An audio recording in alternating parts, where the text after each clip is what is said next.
Now here's how we're gonna do the motion blur on the iPhone. So if it's your first time on Foxtecc, subscribe so you never miss anything important. Now there are more ways how we're gonna do this. If you already have like a finished or captured photo or video, then you can add it later in the like post-production. So for example, if you have like a video, you can import it into a video editor like CapCut, where you can select it on the timeline and literally add the motion blur later. Like, it is one of the features. You can even adjust the blur strength, blend, duration, and at times. So plenty of options. And same for photos. You can also just import it into like plenty of photo editors and perform the changes there.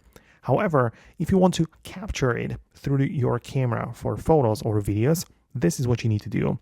For photos, I would recommend you to just get inside of your built-in camera, go to the photo mode, but make sure you have the live photos enabled, right? So that's what you have to do. Then you just capture the shot normally, make sure that there is at least some movement, so there is something to be like blurry, right?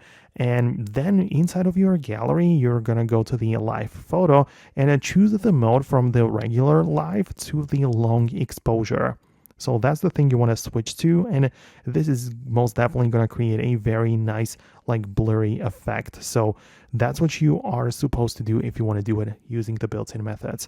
And for the videos, I would recommend you to get a third-party video like camera app from the App Store, something like Blackmagic Camera app, where you have the ability to adjust the shutter speed for your footage and therefore end up with a shot which is going to have the motion blur automatically in it.